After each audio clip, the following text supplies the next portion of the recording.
And scene. Yeah. Sync. Action. Action. Yeah.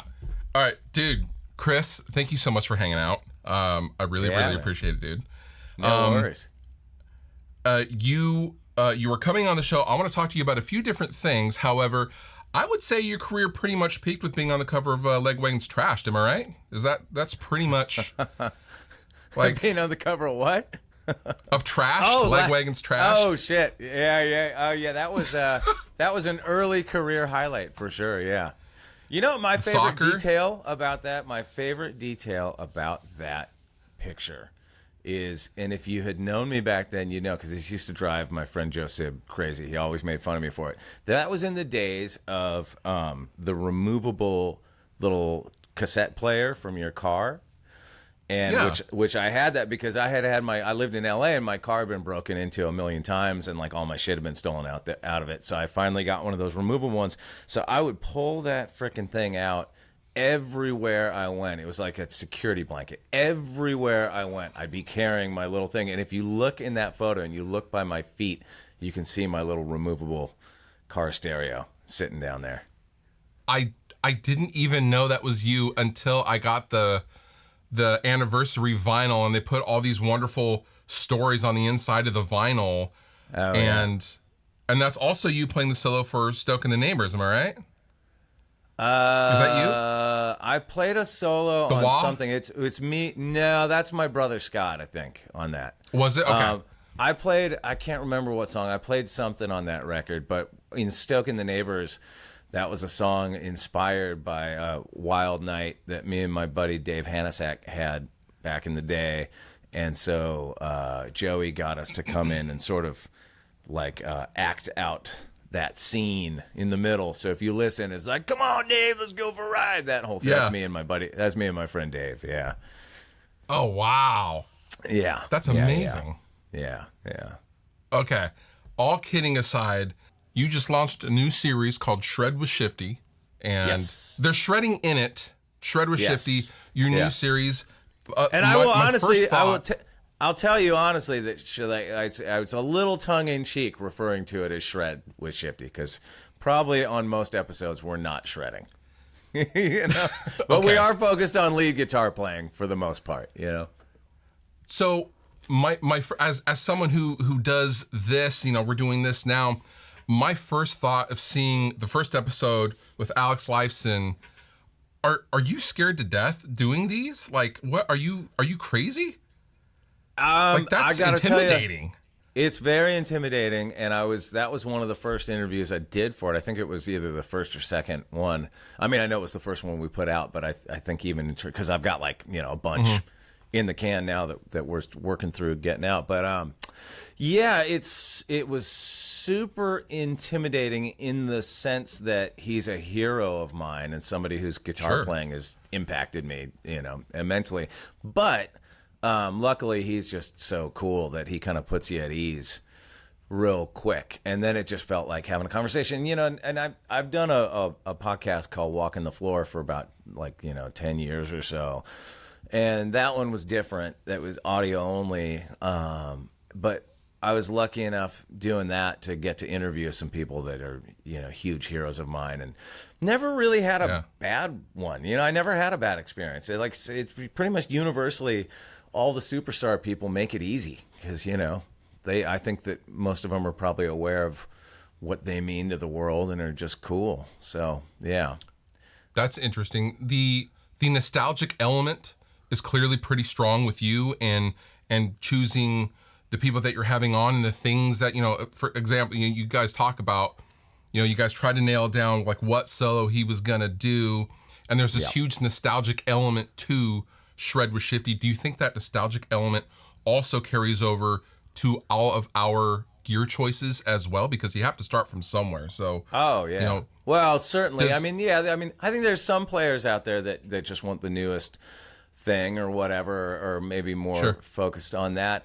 I know for me it's a mix, but it's usually, you know, my preference is old stuff, but I'm 52-year-old fella, and like my favorite sounding records period are from, you know, about the 50s to the 80s or something, you know, kind of roughly in that time frame. That's just like when, to me, music sounded best. So I kind of lean that way. That's what this sort of aesthetic choices I tend to make lean that way. But at the same time, you know, for my solo band, like I'm playing through an amp modeler, you know, when I go out and do those shows. So I'm not like, it's not like I'm not a purist at all. I think it's fun. I think the mix of both is fun. And right now we live in this time that's like kind of a renaissance of incredible boutique pedals, boutique amps, boutique guitars. But the ones that I gravitate to tend to be the ones that are sort of pulling from older vibes, you know, for the most part. But I don't know. You know, I think my show, I will say a lot of the guests, it's a mix, and I want it to be this way. It's not genre specific. I want it to be all over the shop. And of course, I want to interview people that have had a big influence on me. But it's not exclusively that. I mean, it sort of runs, if you look at the guest list, it's like, you know, current players that are earlier in their career, and then, you know, people that have been making records for decades, and kind of everything in between. So it's first and foremost, I just want to interview people who are interesting, cool guitar players, you know. That's really, really cool. So by the time this comes out, your newest episode will have been Rivers from Weezer, who's a famous Kiss fan, as you are as well. Is the entire episode just talking about Kiss? Can you give us a little preview? I mean, we definitely talk about Kiss, but I think we talk more about like Yngwie and stuff like that. You know what I mean? And Randy Rhoads. I mean, we kind of talk about all that stuff, but yeah. For sure, you know, Rivers is a guy that, like, you know, is never hidden his love of heavy metal and classic rock and all that kind of stuff. So, it was really fun. I guess by the time this thing's out, people will have maybe seen it. But when he rips into some Yngwie Malmsteen in the middle of the interview, like, my mind was just blown. Because I knew he could play really well. I knew he was a great guitar player. We've never seen it though. Like, that's but not. I've never seen that. You know what I mean? And he's legit, dude. Legit. Oh, I can't wait to watch it. That's mind blowing. Yeah. Because I could never do that. I'm just, if anything, I'm just kind of jealous. You know what I mean? I was like, I sort of fell into the thing that you know, I was always a little more like influenced by the more kind of, you know, just more rock and roll type players. Even though I loved all that the heavy metal stuff, I just never had those chops. Yeah, I kind of grew up on a mix of all of that stuff as well. But, you know, I was an 80s kid. I was a little kid in the 80s, but the 90s was predominantly my time to like really start going to shows and things like that. And which is where I first saw you with No Use. And then Oh, really? I think you guys played Rock Candy, if I'm not mistaken, on the Making Friends tour. Oh, I think that might have been. Well, are you up in Seattle? Yeah. No, we played Rock Candy. I played there with No Use. I played there with 22 Jacks. I feel like I played there a few times. Yeah, definitely. I feel like No Use maybe played there a couple of times. Yeah, that place was great. Had some good nights there. Yeah. The first time Deftones came up here, they played there. System of a Down used to play there, and like all these crazy. Yeah, that was a legendary venue. Did we play there with? Did we play there with Lagwagon? Was it that tour? Where it was like Lagwagon, No Use, and I think Limp was on that tour maybe as well. That sounds right. Right. Yeah. That was good. Yeah, awesome. I remember we had bought like a used airport shuttle to be like our tour vessel.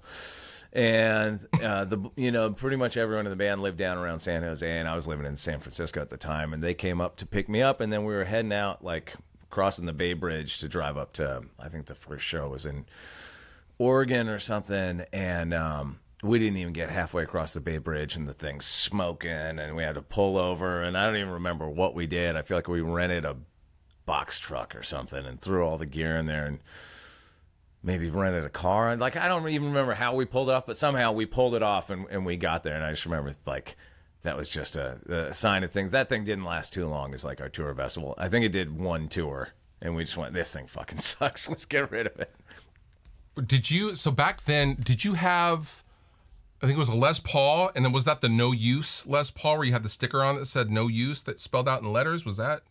So I think that's when what you were playing mainly? Yeah, so that one I had bought off Bill Franza that played with 22 Jacks, and it was it was like an early 70s gold top that I put those stickers on it, and it had been fucked with a bunch, and the headstock had been broken, and I wound up breaking the headstock a million more times. Like I took that guitar to Hawaii on a Gimme Gimmes trip one time, didn't realize that the headstock had broke again on the flight over there, and I did like the first couple shows just with a broken headstock because we're so fucked up we didn't know any different, you know. And I was like, why is this thing not staying in tune? What's the problem? And like the headstock's going like, wah, you know. Eventually that guitar got I got it repainted. I really wish I hadn't, but because it was a cool gold top, but it had been fucked with a lot. And I got it repainted and put humbuckers in it, and now it's like blue. It's like a blue burst that I still have. And I got the headstock repaired for hopefully the final time. But my main guitar in No Use was either that one or the one that I had before that was my '82 black Les Paul. But yeah, it would have been one of those two. That's the other one I was going to ask you about. Yeah, those two were the only ones that I had back then. That's awesome. Speaking of, my friend Shannon Gabriel told me to tell you that he misses you and hopes you are well. He told me to tell you. Oh, right on. Yeah, Shannon was there. He was there for all that stuff. Yeah, I used to watch videos and point him out and like send him the video like, is that you? Is that you just standing there? It's like, yeah. It's funny. I periodically see like somebody will post like a song from an old No Use show or something from back then, and pretty much without fail, it's like shows going, kids jumping around, somebody jumps on stage, knocks some shit over, and there comes Shannon, pushes the kid off, fixes the stage, and then exits. You know, it's like every video. Did you have a favorite song that you played during the No Use set? When we made that Making Friends record, I mean, they had so many great songs. You know, like in No Use for a Name, I was like the millionth guitar player, and I joined right after Leche Con Carne came out. Right. Which was a great record. So a lot of good songs on that record. But as far as the stuff that I actually played on, probably the answer is still no. I think would be the one that I love. That intro thing was cool. It's kind of trippy chords. Agreed. Yeah. Speaking of records, I want to talk about Lost at Sea, your new solo record coming out October 20th, I believe. Yes. So I have a lot of friends. So I posted on Instagram that you were going to come on, and a few of my studio friends, they really want to know, so I'll start at bands like the Eagles really did a lot of genre bending in that they would kind of start country-ish and then they would add a lot of rock flavors to it. You're kind of taking that to the next level sonically for the songs. The full album is not out yet. A few songs are out for Lost at Sea, namely Black Top White Lines. Really has that Life in the Fast Lane flavor. It's country, but it's really rock, and you're using, an octafuzz on Dead and Gone, it sounds like. Is that an intentional thing that you're doing? It's you know what that is? That's a micro pog on Dead and Gone. That I would normally have that on, like, if I was going to use that, I'd use it in like one section or, use it for a lead or something. But because you can't, when you play chords on that, it kind of jumbles up. But I just left it on for the whole song on that when we tracked it, and I just liked it. It's just adds like, because all the other stuff on it's really like nice and well played, and there's like dobro and that like vibey kind of swampy electric guitar thing going on, and acoustic and stuff. So I felt like when we were doing it, I don't know, it just took it and it just kind of fucked it up a little bit, to have that, leave the micropog on the whole time. Yeah, I mean that's kind of that song's really like my solo stuff in a nutshell. Just like it's pretty heavily country influenced, but it's I'm a rock guy, so that's kind of all over it. Yeah, it's really refreshing how it's not modern, it's not that really poppy country either. The country that it sounds like to me is a very 70s, Jennings and not Johnny Cash, but you know, it's the 70s. It sounds like the 70s to me. It's awesome. Ah, right on. Well, thank you. I appreciate it. Yeah, there's this new album definitely vibe-wise kind of bounces around. You know, there's some stuff just in it just isn't country at all, and some stuff's like the most country sounding stuff I've ever recorded probably. But like, yeah, it's an interesting thing with genres because I feel like as the years have moved along, all genres are just kind of blending into each other. So there's like genre distinctions just are less and less. So it's almost like that thing of like, I don't know, like getting labeled country or rock or whatever almost just depends on the person doing it. You know, because a lot of stuff that's called country, you know, if you didn't say it was country, maybe a casual listener wouldn't know, you know, because it doesn't have all those sort of classic indicators. Maybe there's not a banjo and a, you know, whatever, and pedal steel and all those things that you sort of like, and the chord progressions, it's not that 1-4-5 kind of thing that like classic country was anymore. So, yeah, I have that discussion a lot with people because there's like, I don't know, people that aren't country music fans tend to have this kind of knee-jerk, like, ugh, country thing, where I'm like, people don't really even know. I feel like, in my experience, people don't really get genre distinctions much. They'll just assume they don't like something based on, like, what it's called without listening to it. You know what I mean? Like, it's a weird thing. Yeah. Yeah, what are genres even useful for, anyways, besides a Spotify playlist anymore? Like, well, yeah, I mean, it's all good just music's good music, right? Yeah, but you got to put it in a bucket and to be able to market it and all that sort of thing. And I get all that, and that's fine, you know. And here's what it is, but yeah, I definitely like when I'm making my own records. I'm not sitting in there thinking like we have to do this or we can't do that or whatever, you know. Just make what sounds good and you put it out. And when you are writing for one of your solo records, are you typically starting with a riff, or are the vocals coming second because maybe it's more guitar oriented, or is it just kind of vary all over the place? I mean, it's best when it all happens kind of together, you know. Yeah. It usually starts with strumming a guitar and you just kind of hit on something, a riff or chord progression, and you're kind of hearing it. If I got some chords and a little lick and a vocal melody in my head, that's a great start, because then you can flesh out all the other stuff from there. But that's usually how it starts for me. That's cool. Now, speaking of country guitars, I am told that you might have gotten a BC Rich, which is a very country guitar. Yeah. And what BC Rich did you end up getting? What is it? Well, I've been looking for an old Mockingbird for years, and not like looking like all the time, but I do periodically just kind of look around on Reverb and eBay and stuff, and you really don't see many of them pop up. You know, you can see a lot of the brand new ones, but you don't see a lot of the classic ones. So, and to be honest, I've never owned one. I didn't even really know what I was looking for. You know, like, you know how like every guitar, there's sort of like the one or two or 10 that are sought after. You know, like obviously the 59 Les Paul, maybe the greatest example of that. But so I didn't know like what the one was. You know, and so I would just periodically kind of look, and I asked my friend at Reverb. I don't even remember why I went down that rabbit hole. Maybe I saw a picture of Joe Perry or something from the 70s. I don't know. Oh, but that's always what it was kind of to me, you know, that like, you know, Joe Perry 1979 thing.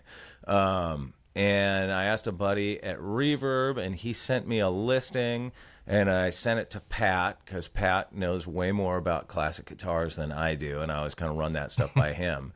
And he was like, dude, get it. I was like, all right. And it was a reasonable price, and I bought it. And it just so happened we were in Washington, D.C. that day and had a day off. This is a couple months ago.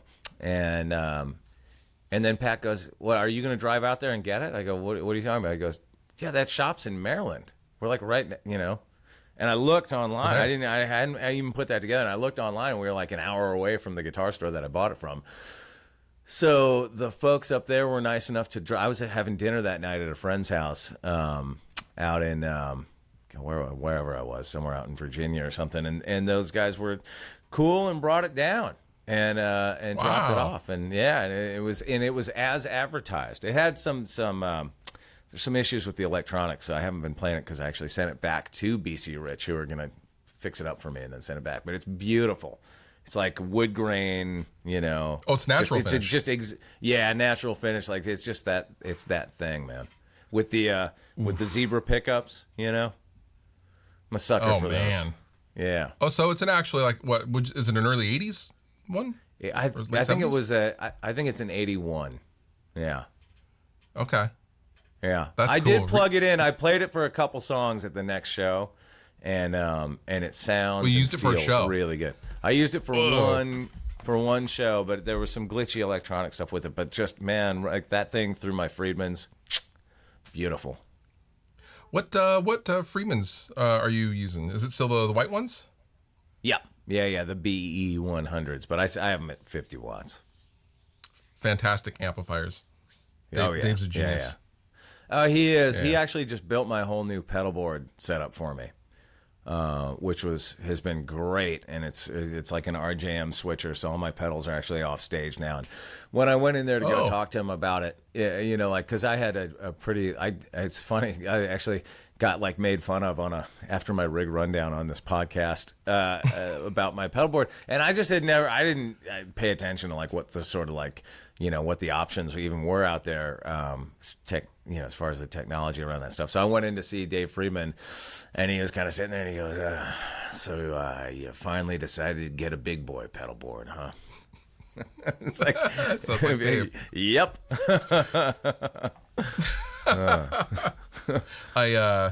I did. I was sent one of those Synergy modules, and we thought something was wrong with it. We couldn't figure it out. They had me send it back. I sent it to Dave, and I get a text from Dave, and he goes, "I need to call you." I was like, "You need to call me? That's kind of weird."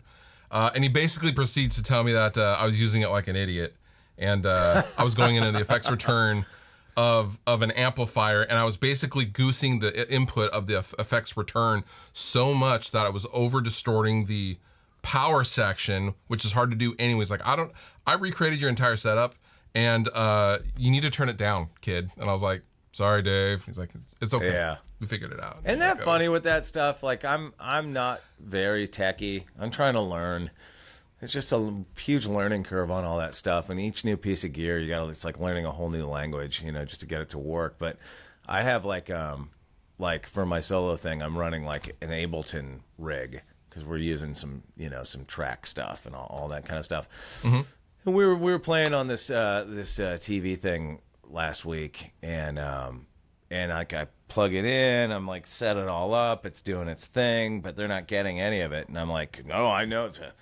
My shit's working. Like, you're fucking this up. Whatever. So I wind up having to call the guy that built it for me, and he has me FaceTime with him and just look down at the little out on it, and he goes, "Okay, you see that red button?" He goes, "Press it." I press it, and it's like, bing, everything works. It's like, I don't know, man. I didn't know I wasn't supposed to press that fucking thing. You know what I mean? Who knew? So when you're dialing the tones, like for instance, you said you're on the Helix. What's that? For you're on the Helix, you said? Well, I mean, I have a Helix that I use for my show. It's sitting right here, actually. Yeah. So are you programming and dialing in those tones and then doing the routing, or are you just saying like, I want this amp and I want this tone, replicating the records more? It's a mess, man. Like for my live thing with my solo stuff, I'm not using the Helix on that. I'm using a Strymon Iridium is my amp, and then and I have my pedalboard set up. It's all going through a Gig Rig G3, switcher thing, and then it comes out like a Walrus stereo DI. Out of all that, okay. And so I'm using that as a switcher for that, which is fun. It's super fun. That Strymon Iridium for me at the level that my solo gigs are, I actually kind of prefer it to lugging a bunch of amps around because it just is so much easier and it's consistent. Like because I tend to play through like old Fender combo amps and stuff that are really kind of heavily affected by power and all that sort of stuff. And and they just sound different every night, you know. So it is nice for like for consistency's sake, you know, to do it the way we're doing it. But for my show, I have my Helix set up because it's like, you know, you've got everything in there. And then just kind of per the guest, I just go through to like the stock sounds and tweak them a little bit to try to get it, you know, close to whatever song, you know, we're sort of looking at. Has there been anything on Shred With Shifty that you had maybe you thought you had an idea of how it was played and then you were completely wrong?